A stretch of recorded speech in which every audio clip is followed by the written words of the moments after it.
Okay, I think most people are in now. Just after I gave the talk last week, it's just following morning, have to get up at 3:30 and get ready to take a flight to Melbourne for the Victorian Vesak ceremonies, giving lots and lots and lots of talks, and then come back and look after the shop here. So I work really hard. And I am getting lazy in my old age, so I decide to try and give talks so that people won't need to come and bother me with questions anymore. Because one of the biggest questions I've been bothered with in Melbourne and here is when there's tragedies in life, when things go wrong, when nothing works out the way it should be, and you're left in big trouble. And that's when you usually come and bother me. I've got my own trouble. When I work it out, I think, I'm peace at last. Then somebody comes and dumps their problems on me. Oh, I wanted to have a nice, peaceful life as a monk, but I have to work out the problems of the people over in Victoria, raise funds for them. And then someone rings me from Sydney with their problems. And then from overseas with their problems. There's how many billion people in the world? That's a lot of problems. So, in order to try and solve everybody's problems in one hit so I can retire and have an easy life, this evening's talk, it won't work, but it's worth a try, is what to do when everything falls apart. When life really becomes difficult, when there's so much pain and disappointment and there's nothing you can do at all. What to do when it all goes really, really wrong. Number one, when things go really, really, really wrong, you should say, I expected that. Because too often we live in this fool's paradise where we think that everything will go rosy, that everything will be wonderful. You know, sometimes that what used to happen when I grew up, we always had the fairy tales, and the fairy tales that everybody lived happily ever after. But you know that's not true. In fairy stories there is. They ride off into the sunset, and that's when the arguments start. And the disappointments happen. That's the trouble. Happy ever after is a fantasy, or is it? Maybe you get married, or you get your job, or you win the lottery and you think you live happily ever after, but no, that's not the right fairy story. The right fairy story you'll see at Dhammaloka monastery. And the nuns, they became anagarikas or novices, they became nuns, and then they lived happily ever after. Who are the happiest people you've ever seen? Hopefully in front of you, yes. So that's the way to live happily ever after. The real fairy story should be, once upon a time, a person was born and they heard the Buddha's teachings and they became monks and nuns and they live happily ever after. But no, even as monks and nuns, you have lots of troubles and difficulties. So how do we deal with those difficulties? Number one, we expect them. That's the problem, because so many of these things we think we don't anticipate them. When they happen, we think something has gone wrong. When we think something has gone wrong, that's when we get angry, guilty, we blame people. Now that is the problem. It's not life is the problem, it's just our expectations and the reaction we have when our expectations don't come true.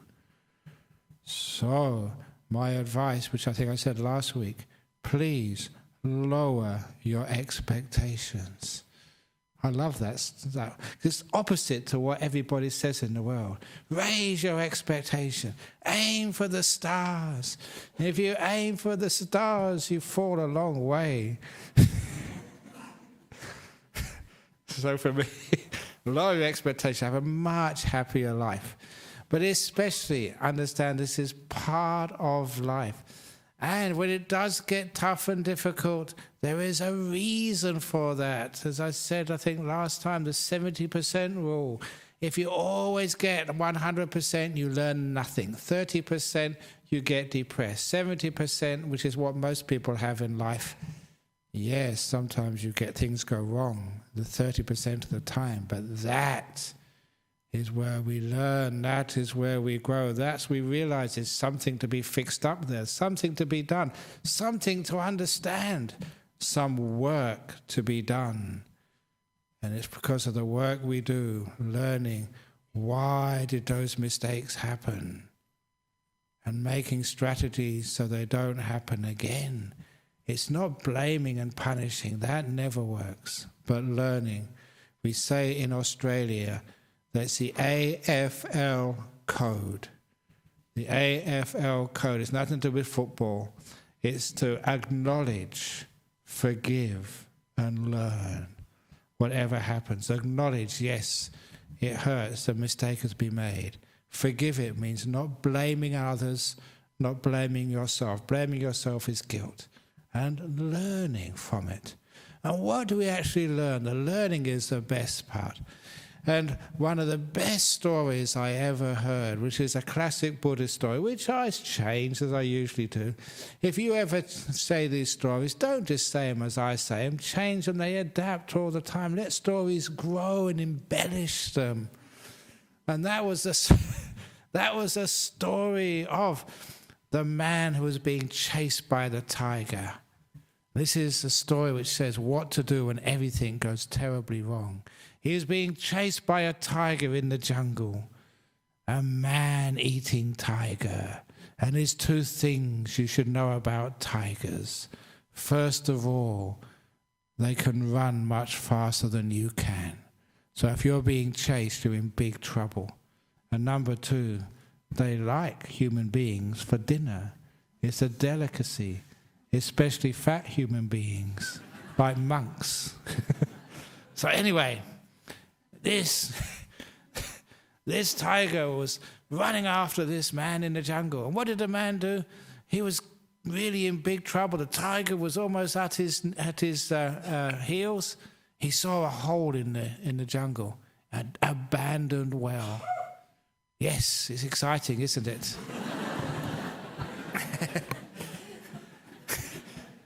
Thank you for those special effects.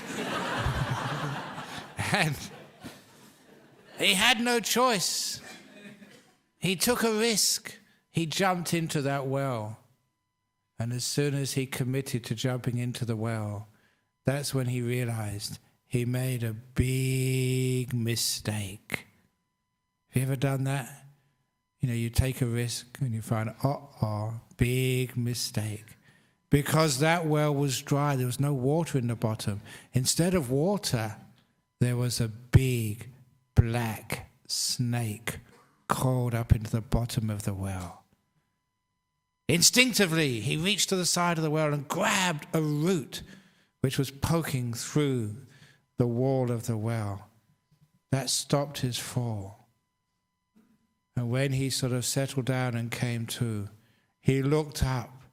The tiger hadn't given up yet.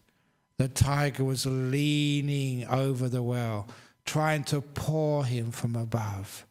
But his hand holding the root was just too low. The tiger couldn't reach him. And then he looked down. The snake had woken up. The snake had lifted its head, had opened its hood, and was... Did I get any of you that way?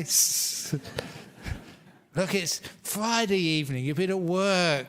I need to wake you up somehow and make this alive.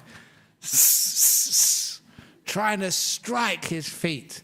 But the feet were just too high. The snake was stretching but couldn't quite hit the guy's feet. So there he was, stuck between a man-eating tiger and a venomous snake. And as he was wondering what to do next, he saw from a hole in the side of the well 2 mice crawl out, a black mouse and a white mouse. And those mice started chewing at the root. just to make it a little bit more scary. So what should he do next? What would you do? You get so anxious and afraid. The root's getting thinner and thinner. I've got a tiger above me, a snake below. Ah! But not this guy. This guy had been to the Buddhist temple many times. He'd read the story in Opening the Door of Your Heart. He knew exactly what to do. That's why you come to places like this. If ever you're in a jungle and this happens to you, you know exactly what to do. Or something similar. Because what was happening next? The tiger was trying to paw him from below, and his backside was rubbing against a tree, making the tree shake. On a branch of the tree, directly above the well, there was a beehive. Don't worry about the bees, they're okay. As the hive was shaking, honey started to drip down. And this man put out his tongue to taste the honey and said, that's so delicious. And that is the end of the story. Now that is the great Buddhist story, because it doesn't have an ending. Because life doesn't have endings, does it? Life is work in progress. Now I think you can recognize the meaning of that story. Sometimes life is like that. Like between a tiger and a snake. Whichever way you go, you're going to get eaten or bitten. Either way, you're in big trouble. And you can't hold on for much longer, because the mice, the black mouse and the white mouse, signifying night and day, are eating at your precarious hold on safety. That root is going to give way at any time, but it doesn't matter. There's always honey dripping down. And your job, when you're between a tiger and a snake, is to enjoy the honey. That's delicious. Now that is wisdom. That is what you're supposed to do when everything is going wrong. When you're in big trouble, where there's problems all around, where your life is falling apart, where you got cancer, where your family have left you, where you got no money, you're about to go to prison, or even worse, there's always some honey dripping down somewhere. Please taste it. That's delicious. You know why? Because, as I said during the meditation, we worry so much about the future that we can't enjoy the honey of the present moment, the joy of life. And after a while, we realize that all those things we worried about never actually happen. In fact, the unexpected is usually what happens. If you look back at your life, it's so unexpected. How many of you ever thought, even a year ago, that you'll be spending Friday night after a busy day's work in a Buddhist temple, listening to a monk who tells bad jokes? This is today's bad joke. I'm going to get into big trouble if this goes. I think it is streamed live all over the world. I hope there's no policeman in Los Angeles listening to this evening, because this is the story of Obama, the President Obama, who decided to test out his law enforcement agencies. He decided to compare the CIA with the FBI and the Los Angeles Police Department. So he gave them a test. He released a rabbit in the forest. And he sent in the CIA, first of all, to find that rabbit. They took 2 whole months, and they sent the president a report that their crack intelligence agents were convinced there was no rabbit in that forest. Thank you, CIA. And then they sent in the FBI. And the FBI went in with their guns. They shot half the trees down in the forest. And then they came out after 1 month saying, yes, they agree with the CIA. There is no rabbit in that forest. And then they sent in the LAPD, the Los Angeles Police Department. They were only in there for 3 or 4 hours before they brought out this bear. And this bear was covered with bruises and cuts. It had his hands up and was shouting, okay, I admit it, I'm a rabbit, I'm a rabbit.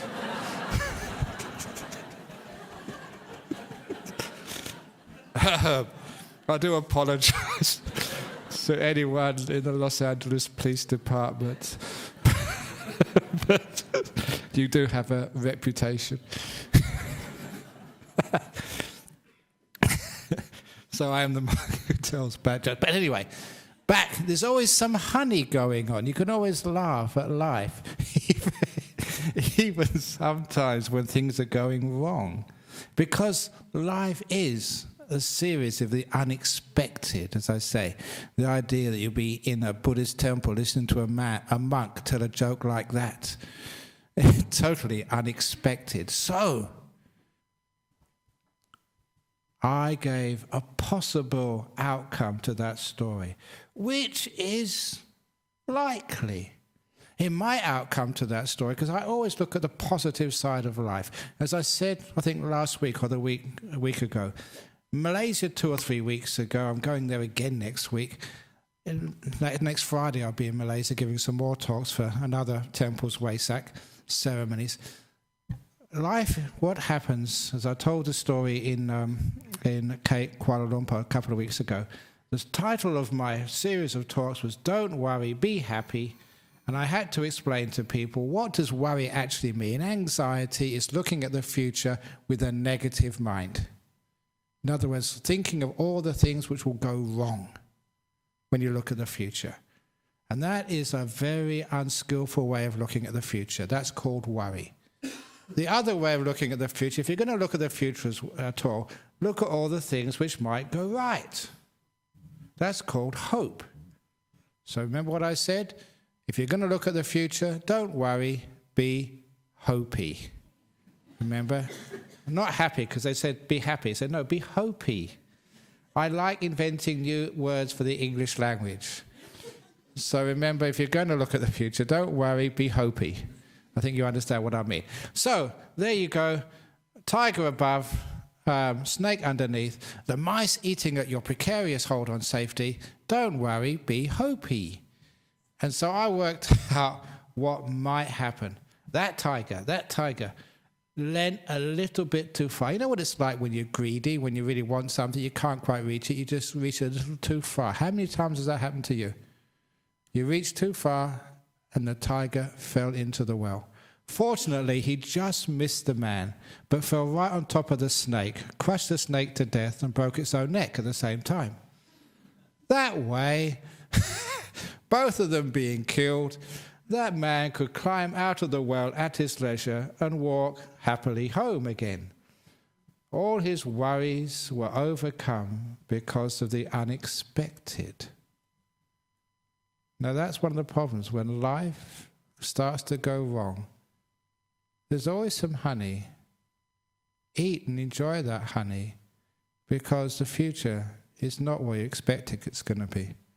It's always the unexpected, which is why we take that honey, and at the same time, we always remember that great story that because of the way that life is run, it will pass. That's a great story of the Emperor's Ring, which I was told so many years ago, which has helped me, because just because I'm a monk, it doesn't mean that life always goes well. I'm a stupid monk, I must admit, because being a monk, you're supposed to have a nice, simple life. Just do nothing, have no responsibilities. And I have so many responsibilities these days, it's ridiculous. I don't know how I got into this. Sometimes, you look back and say, how did I allow myself to get into this? And a lot of time it's because you just go with the flow and just see what happens, and you're kind. The more times you're kind, the more times you say yes. the more responsibility you get. But it's fine, you enjoy yourself, you just give. But you give knowing that no matter what happens, it will pass. So there are times in my life when things get very, very difficult. Monks disrobing, people leaving their temples, things not really working out very well. In this center, in the monasteries overseas, all over the world. And you're supposed to sort it out, and people you've known a long time get into real big trouble. It's not their fault, and you've got to try and help them. My goodness, sometimes it's so difficult. Actually, I should mention to you, if ever that happens to you, one of the great tricks to make it pass very quickly is to have the attitude of a dustbin. It's very, very apt, because that's what I feel sometimes after these talks. I sit here and people queue up to tell me their problems. Basically, they're just dumping their trash into me, because that's what it is like, that's what it feels like. And I don't mind, I'm very happy to receive your rubbish. You come and tell me about your kids are not doing well, that they're taking drugs or they're misbehaving, your husband has got a mistress, your wife is spending all your money, or she's left you and she's taking all your money anyway before she spent it. And you got cancer, and there's problems all over the place, and you're dying, and life is dying, and you know all the problems which people have. So you listen to them with kindness, and it's really nice that people actually tell you these things. Sometimes that's all they need to do, is just to open up and let somebody listen to them. Because when they tell you, it doesn't really sound so bad once they bring it up. So my teacher said to me that one day that you will be like me, because Ajahn Chah said he's a dustbin, a trash can. Everybody comes and they tell him all their problems. But he said the most important thing about being a dustbin or a trash can is always to have a hole in the bottom. Now that's the most important thing. So when people dump their stuff in, it goes straight through and you keep nothing. If you're a trash can with the bottom in it, you soon get filled up, and that's when you can't take any more. As for me, you dump something in, and by the time you've gone, I've forgotten it, and then somebody else comes and dumps some more in. I received a whole lot of it, but my goodness, I keep nothing. When I go back to my room, I've forgotten everything. Isn't that wonderful to be able to do that? To be a trash can, a dumping ground with no hole. That means you're always empty to receive the next person's problems. I know that some psychologists were saying they get burnout. They went to a psychology meeting a couple of weeks ago. That's the reason why they get burnout. It's because that they keep things. So when you do have life's difficulties, please learn how to let them go, because if you don't let go of the difficulties today, you won't be able to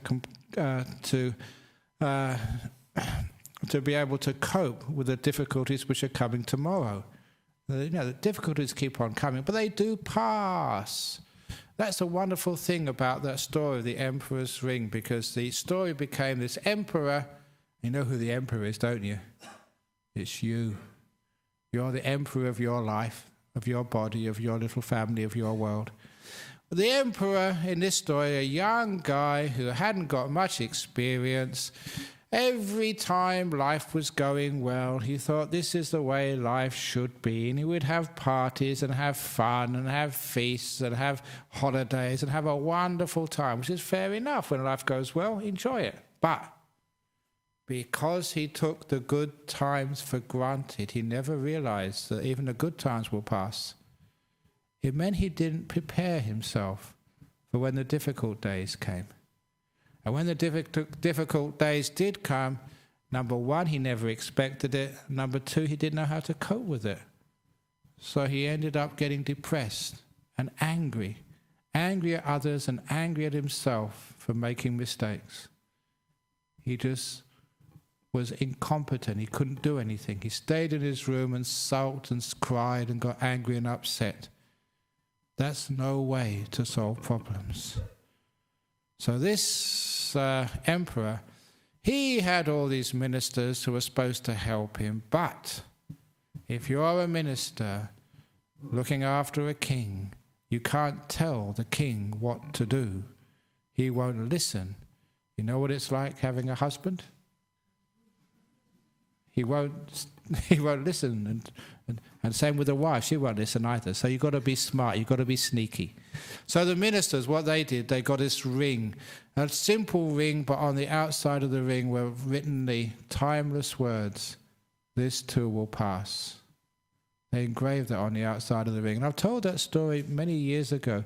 And some people here have actually got a ring, and they got their jeweler to actually inscribe those words on the outside. They showed it to me, "This too will pass." Just like the emperor's ring, because this emperor would wear that ring on all occasions. They told him to. And that changed his whole life. When life was going very, very difficult, when there was a lot of problems, sometimes insurmountable problems in his life, he looked at that ring and it told him, "This too will pass," which it did. This is not just a theory, this is a truth. Many of you have really been in very dark places in your life, and you've come out of them. It doesn't matter how bad it gets, it doesn't last. That is a truth of this nature of life, a simple truth, but it's being reinforced this evening. Just remind yourself. Sometimes when we do go into those dark places, again, we can't see the light at the end of the tunnel, as they say. That is one of the problems why we get really depressed, because we can see no ending to this. Just having a ring like that reminds you, yes, there is an ending. No matter how tough it gets, it will not last. I remember telling that to many prisoners I used to meet in jail. I don't care how long your sentence is, there will come a day and you'll be surprised at how soon it comes when you walk out of this jail. When you walk out of this jail, you'll feel very happy that you're now free. 1 or 2 years after that time, you probably won't even remember being in jail. It'll be a totally different life for you. It does pass. I can't resist telling the story. I don't know where I told this story. Again, I give so many talks all over the world. If I told it recently here, never mind. Remember, repeating stories, it will pass. So if it gets really miserable for you, you'll be between a tiger and a snake. Don't worry about it. There's always some honey somewhere. And that's the story I read in this article about this young kid, 6 years of age, was when he ran away from home in Los Angeles. I think he had one of these very abusive families, beating him, not really looking after him, so he left home and lived on the streets from the age of about 6 years of age. It's incredibly he survived. But the only way to get by was petty crime, and he'd get sort of arrested every now and again. And from petty crime to bigger crime, he became a career criminal. And what changed his life, he was in his late 40s or 50s, was when he was shortly to be released from another spell in jail. He had a case officer who was trying to find him a job. How can you get a job, once you've been in prison most of your life? Who would employ you? But she was very resourceful. She found just the right job with his life experience qualifications. Because she knew a friend of a friend who was making a movie about gangsters, and they wanted someone who really knew how true criminals spoke and acted. He was about to be released, so she got him a job as a consultant in this gangster movie. That he was highly qualified for that. But once the director saw him, he was so authentic, he gave him a part in the movie, and he became one of the stars. The movie was called Reservoir Dogs. It was a breakthrough movie of Quentin Tarantino. And this guy, he wrote this article, he was only 6 months out of jail. He made this movie, and he was sitting in a mansion in Malibu somewhere with more money than he'd ever had in his whole life, because this movie was a success. And he married that case officer. He couldn't believe just how life changes so quickly. 6 months ago, he was in prison with no money and prospects. Now he had no more money than he could deal with. And he was free and married and happy. That's what I mean. Life does have unexpected turns to it. It is totally unexpected. That's why when you have this too will pass, and it does. I've had many stories of people here, amazing things happen to them, things just change. Life just turns around on a dime and goes in directions you'll never ever expect. Difficulties get solved. Problems, they just, after a while you work through them, and the time comes they're gone. That's why this is important to understand, that every time you're really in the shit, really deep in it, having a terrible time, remember, it passes. It's a wonderful thing to remember, which means it gives you courage and confidence that is the light at the end of the tunnel, which means you can keep going on. And it doesn't matter how dark it is, there is always the honey. So even though your life is falling apart, still look for happiness and joy, and that makes it much more tolerable. Even though there's honey there, people refuse to drink it or eat it simply because they're too afraid and they just don't know how to live their life. But even more important is that when things are going well, this is the problem with that emperor, with many people. When things are going well and you're having a good time and life is easy, please also remember this too will pass. People don't like to think like that simply because they think they'll get negative. You don't get negative. What happens when that emperor will look at that ring in the happy times, the good times, this too will pass. That made the emperor work even harder to make sure the good times lasted longer. Because our problem is we take things for granted. We take our partner for granted. We take our kids for granted. We take life for granted. We certainly take our monks and nuns for granted. I know that as a fact. We take our Buddhist study. We take everything for granted so much that we don't really care for it and look after it and nurture it. And if you could actually remember this too will pass, then you will take much more care and have much more fun, have much more mindfulness and compassion with things, because you know they're going to pass one day. How many of you have lost a brother, a father, a mother, a son, a daughter, someone really close to you? You know it doesn't last, these relationships we have with each other. One of the reasons is because we do take them for granted. If we could have known all those years we've been together, we knew it was going to pass, we knew it was going to pass, we'd have taken much better care of it. And even if it does pass, we know we've enjoyed every moment because we cared all the way along. Our problem is we just forget that when life is good. We become complacent and what the Buddha called negligent. That was the Buddha's last words of advice before he passed away. Be mindful, don't be negligent. Look after every moment. It's not going to come again. This too will pass. And those stories of this too will pass become very, very powerful. The next story I'm going to say of what to do when things get really, really difficult, when you are between the tiger and the snake. That was an old Buddhist story, but this is one of those stories I got from my own life. And again, some of you have heard these before, but it's going to be reinforced, especially for those who have never heard these stories before, because this actually works and it's incredibly powerful. It was the story of the guy who was a soldier in Burma during the Second World War. This was a fellow school teacher. In the 1 year I was a school teacher, this guy told me this story. He was very old, about to retire, because he had been drafted into the British Army during the Second World War and sent to Burma to fight Japanese. And he wasn't a military man. He was like just a school teacher. Everybody had to join up in those days. So he found himself fighting a war in this foreign country which he didn't really understand, with real bullets, and he was very, very afraid. And what happened, one day he told me that his fear reached its peak when he was out on patrol in the jungles with a small group of fellow British soldiers.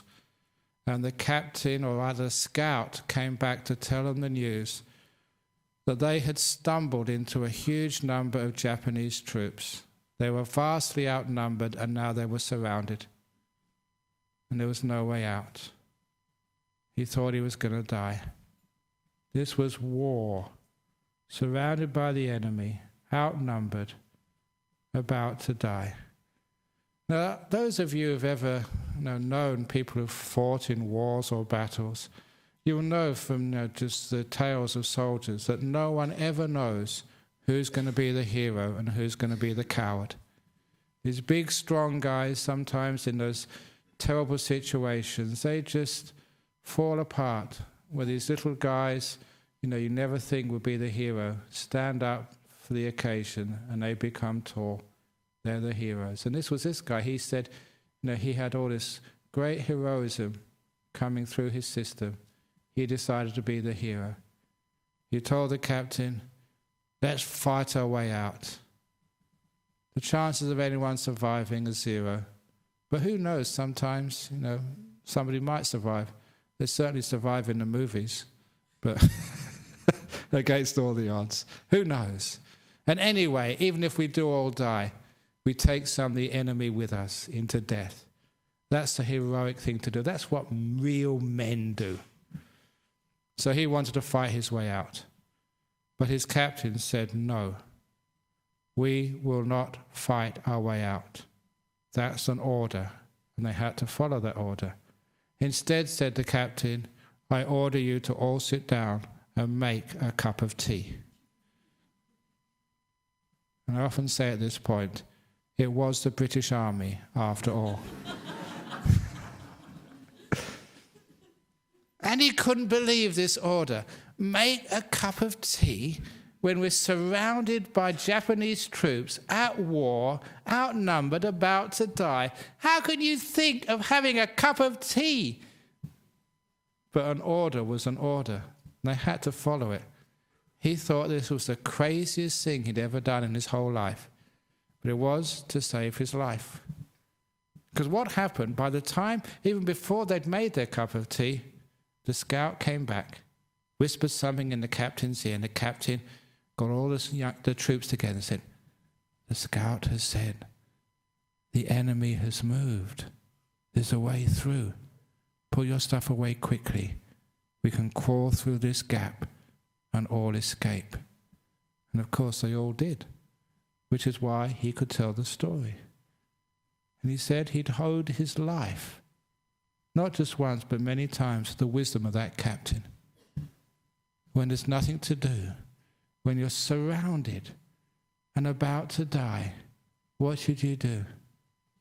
Sit down and have a cup of tea. If you prefer coffee, coffee will do. I don't care. You sit down and enjoy some honey, because you know that things change. The surrounding army never stays still. They move. And when they move, if you have a scout called mindfulness, awareness, it will see gaps in the surrounding forces. It will see a way through which wasn't there before, a way to escape. And if you've waited, you'll find that gap and you will escape. The trouble with most people, when surrounded by the enemy, about to die, when things are really going wrong, we just lose it. We get upset, we get angry, we get depressed.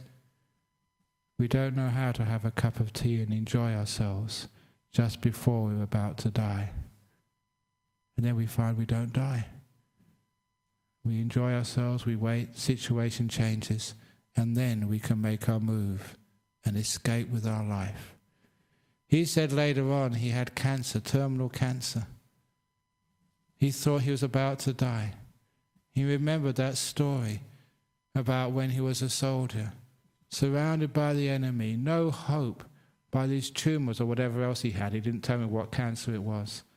And what did he do? Just relax and had a cup of tea. And didn't worry about anything. That's what he learned in the jungles of Burma. Maybe because he didn't worry, because he had tea. And I know that tea has lots of T cells, and T cells are supposed to attack us. Where's tea? No T cells. Okay, I'm not a doctor, I'm a medicine man. You doctors are going crazy. But no, he had a cup of tea, just relaxed. And because he didn't worry, the cancer vanished. He saved his life. He found a way through. And that's brilliant advice for any of you who really, again, in big trouble, surrounded by the enemy, you can't find any way out whatsoever, you're really in big trouble, grief because someone has died who's very close to you and you just can't know how you're going to live another day, or financial troubles, someone you loved very, very much has left you, they've dumped you and you don't know what to do. What to do? Surrounded by the enemy, suffering on all sides, death even worse. What to do is sit down and have a cup of tea. Relax. Knowing that the future is unexpected, it always changes. And if you know how to deal with this, you'll be ready. Ready and waiting for when there is something to do. And there you are, someone's calling you up, telling you what to do.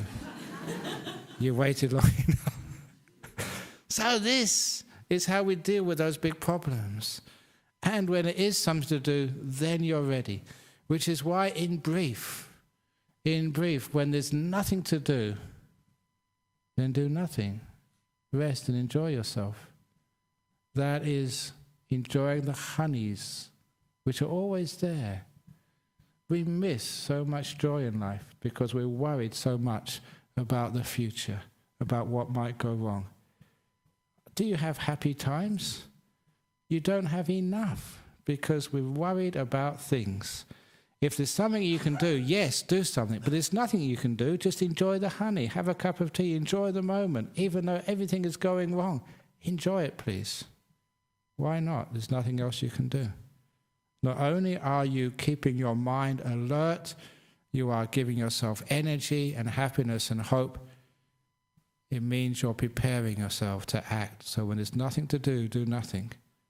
And when there's something to do, you're ready to give it everything you've got. Even though sometimes that's with kids who misbehave. Sometimes you have to let them go. Sometimes you can't do very much except to be there for them.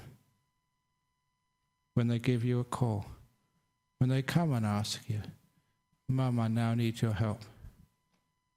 That's what it's like in life. So often there's nothing you can do. You wait. You wait until there is something you can do. And that's when you give it everything you've got. If you're worn out because you've been worrying so much, upset, and you've got sort of into emotional problems, how can you help others? Which is why, remember this beautiful saying, there's nothing to do, please do nothing. There's something to do, give it everything you've got. And if you want to know what's the difference there, when to do nothing, when to give everything you've got, I'll finish with a famous story of the Prime Minister of Britain many years ago, Harold Macmillan, who was interviewed during what was known as the 6-Day War between Israel fighting Jordan, Syria, Egypt, I don't know who else, but a lot of countries. It was called the 6-Day War, one of the beginnings of the difficulties in that part of the world. And this journalist interviewed the Prime Minister. And the first question was, what is your view about the problem in the Middle East? To which the Prime Minister replied without hesitation, Sir, there is no problem in the Middle East. What do you mean, said the journalist. There's a war on as we speak. People are blowing each other up. Bullets are flying all over the place. People are dying. There's a war on. What do you mean there is no problem in the Middle East? To which this statesman said very calmly, Sir, a problem is something with a solution. There's no solution in the Middle East. Therefore, it can't be a problem. Ooh. Remember that. That is brilliant psychology by someone who had such responsibility they could not waste their time and energy on something which didn't have a solution. If there was a solution, then it's a problem. Give it everything you've got. But if it's not a problem, why do anything about it? So remember, someone calls you a pig. Is that a problem? Only if there's a solution. If there's no solution, not a problem. Okay, bye-bye. I don't even worry about it. So remember, this is how to deal with the difficulties in life. If you're dying, you really are dying, is that a problem? If there's something you can do about it, fine, give everything you've got. Can't do anything, terminal, great. No problem anymore. Isn't it wonderful? You don't have to go to this and don't have to go to that. No more sort of appointments, no more sort of medication. You're going to die anyway. At last, I know. I don't have to worry anymore. It's not a problem, is it? It's only a problem if it is a solution. If there's no solution, no problem. Then you don't waste so much time trying to solve problems. Instead, you can waste all your time having cups of tea and coffee and drinking the honey of life, and you'll have fun. Thank you for listening.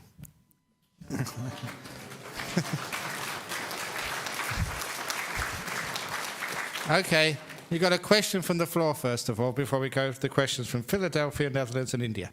Yes? What happened to the mice? Oh, they had a wonderful time feasting on the carcass of the lion or the tiger and the snake. So even they won in the end. And as for the tiger and the snake, because they gave this wonderful story which has helped people for such a long time, they both got reincarnated in the heaven realm because of their good karma in creating a good story. From Jamie from Philadelphia, USA, my question for AjahnBrahm is, can your expectations be too low? No, look at I've got no expectations at all. You can't get lower than a monk.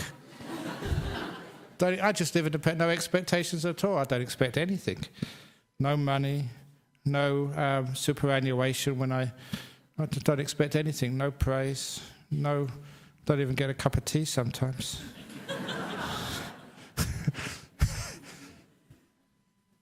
So, for those of you who want to have deep teachings, all expectations miss the point. You're missing the present moment, the place your future is being made. When you expect something, you're not inspecting. That's the opposite of inspecting, is expecting. So the job of a real person who really wants to understand the world is inspect it, don't expect it. You're looking outside of reality into something of the future, some myth which you think may happen. So actually all expectations are really a waste of time. Instead, inspect the present moment. Make this moment right now beautiful, peaceful, happy. Give it everything you've got. That's the best you can possibly do. That's called the law of karma. What you make right now is what you reap in the future. When you're busy about thinking what you might reap in the future, you're not making anything right now except trouble for yourself. So, no expectations, inspect. And then whatever happens in life, you enjoy. So my life has exceeded all expectations, because I haven't had any. Joe Thomas from the Netherlands. How to deal with people that push you to get more out of life, while you yourself are happy and how things are going. You tell them, get a life. What do you mean get more out of life? You know, I've got lots and lots of life. So how do you deal with people that push you? You don't get pushed. The only time there's a pushing is when there's resistance. So don't resist. Just be pushed. Move this way when they push you to the right. Move this way when they push you to the left. If you're stiff, that's when you break. So just be bendy. And they say, they push you to get more out of life. I keep saying this every week. If they keep pushing you, they don't usually do it physically. It's usually through words. So you always say yes, yes, yes, yes, yes, yes, yes, sir, yes, darling, yes, mum, yes, father. And then once you finish saying yes, you go and do what you want to do. That's what the word yes is all about. You know, so just say, oh yes. If you say no, you're in big trouble. Then you have to argue. And okay, I really shouldn't tell you all these tricks because these are my tricks. When people ask me, can you come to my house to do a ceremony, and I don't want to go, I never say no. Because if I say no, you argue with me and tell me all the reasons why I should go. So I said, well, I'll go and ask the monks when I go back to our monastery tomorrow. And I do ask the monks. I ask them and say, look, I don't want to go. Can you please say no? Okay, so I'll say no. So like I asked the monks, but they said no. Always pass the buck if you possibly can. That's right. My other way is when they push me to do something, I say, I'll think about it. You know, there's some things I've been thinking about for years and years and years. Now, I'm not lying. I am thinking about it. So, you know, as a monk, we can't lie. Okay. Okay, here is a sexist joke, but it's a funny one. Please, I apologize to all females. I was told this many years ago. It doesn't apply in Australia, but it applies in other countries. So please forgive me. It's a story about what's the difference between a diplomat and a lady.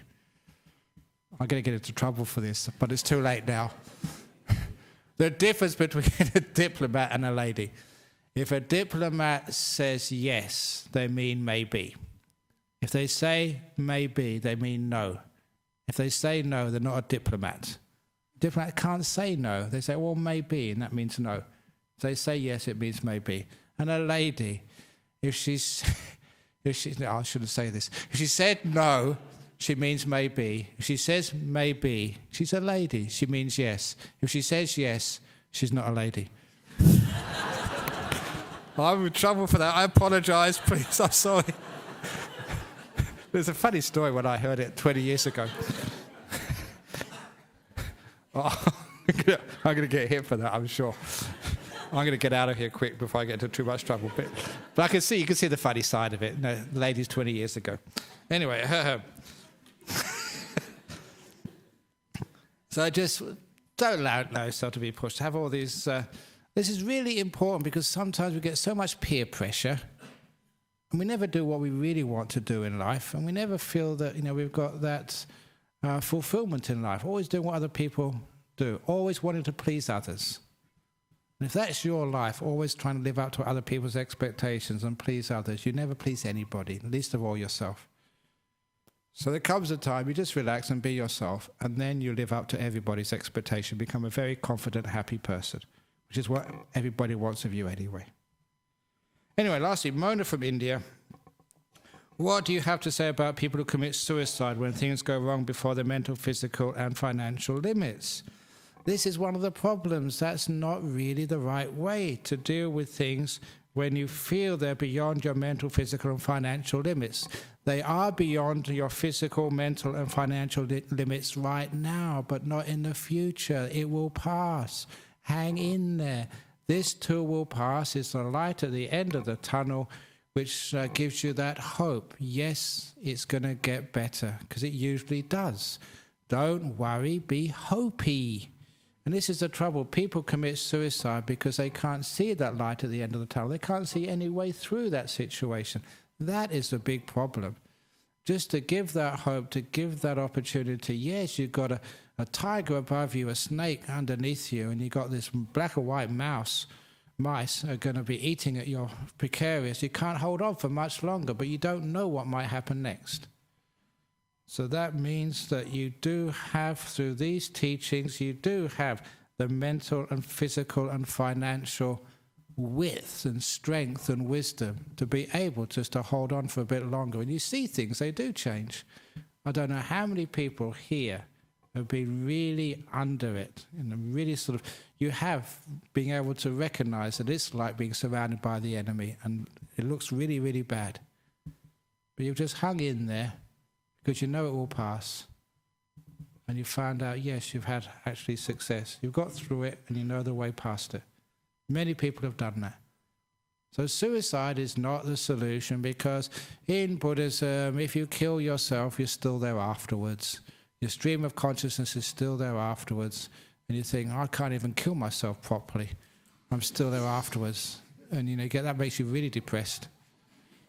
So instead, there's a much better way. You're still there afterwards. Your stream of consciousness continues. So the problem is not solved. Your body is gone, but not the real problem. And one of the interesting things, this is for those who understand about reincarnation, rebirth, people do it once in their life, in this life, they tend to do it in the next life as well. They literally are repeat offenders. Because that is the solution they have when life gets tough. To kill their body and they think it's solved. Which means they keep on doing that lifetime after lifetime after lifetime. And that's not the way to deal with the problems. Sometimes you just got to stand up, face it, realize that it doesn't last, it's only a temporary thing. No matter how bad it gets, it's always temporary. That's when I was really, really down and sick, as I said a few weeks ago. Really down and sick in this third world hospital in Ubon, in Thailand, 37 years ago now. Really, really bad. That was the hospital where first evening there, you had typhus fever, felt terrible, next to death. And at 6 p.m, the nurse disappeared. 1 hour later, the night nurse still hadn't appeared. And I asked the monk next to me in the next bed, should we let someone know the night nurse hasn't arrived? Because if something happens in the middle of the night, you've got no one to help you. And that's when the monk said, there is no night nurse in this hospital. We only have a nurse during the daytime sometimes. If something happens in the middle of the night, that's just bad karma. That was not reassuring. And that was true. You only had nurses there for half the day. At night time, you're at your own resources. And people were really sick. And there was no bell to ring. No one would come. You scream and no one would come to help you. So good for a hospital. But anyway, after feeling so bad for about 2 or 3 weeks, that's when Ajahn came to visit me. And this was this big scene. Even by that time he was famous, and he came just to visit me. Oh, I felt so good and so happy and so relieved. The great master come to visit me. Yeah. But the euphoria only lasted for about 5 seconds. That's all. Because this great teacher, he came right up to me and he said to me, Brahmawangsa, that's the full name, not AjahnBrahm, Brahmawangsa, he said, you're either going to get better or you're going to die. And then he left. His wisdom was wonderful, but his bedside manner was terrible. And that's so true. It doesn't last. You're either going to get better or you're going to die. And that's it. Very good teaching. So if any of you are going to visit your mother this weekend in hospital, no, Mum, I heard from this mark, you're either going to get better or you're going to die. Bye-bye, see you tomorrow. Don't do that. That really hurt me. But it's so true, isn't it? It doesn't last. And usually you get better. So that means be hopey. And then you find you can deal with trouble. You don't need to sort of don't commit suicide, because it's not beyond your mental, physical and financial limits. You just think it's beyond your limits, that's all.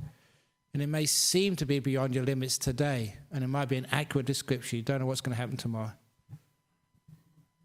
One of the reasons I said this, because I remember Charles Dickens. He had his 100th anniversary or something recently, last week or whatever. And one of his great books, I think, was, please, if it was wrong, David Copperfield with Mr. Micawber. I always remember that guy. Mr. Micawber, when he went to this debtor's jail and he couldn't pay his debts. This was in England 150 years ago. And if you ran into debt, they'd put you in jail for a few months or however long it took. And as he was being taken to jail, he always used to say, something will turn up, something will turn up. He was always an incredibly positive guy. Even going to jail, he didn't mind, something will turn up. And of course, eventually it did. He was a typical, Hopi person in Nicholas Nickleby's books. And that's why he turned out to be successful and got through all these difficulties. And I remember that as a kid reading that, and this is the sort of guy I'd like to be. No matter what happens, something will turn up. If you haven't got enough money, something will turn up. If you go to jail, something will turn up. If you've got cancer, something will turn up. It's being hopey, and the chances are you're actually increasing your opportunities and chances for health and success, as every psychologist or doctor knows. So don't worry, be hopey. Something will turn up. Okay, and now I'm going to turn off the microphone because thank you for all of those people over there. Hope you enjoyed today's session about how to deal with difficult problems in life. So now you don't need to ask any of the monks or nuns ever again. You know it all, so you can be happy and hopey and successful all the time. Thank you so much for listening. We can now pay respects to Buddha, Dhamma, Sangha.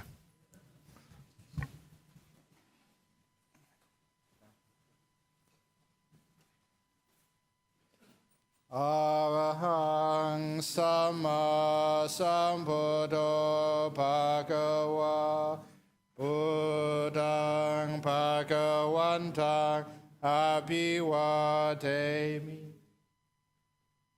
Sawakato Bhagavata Dhammo Dhammang Namasami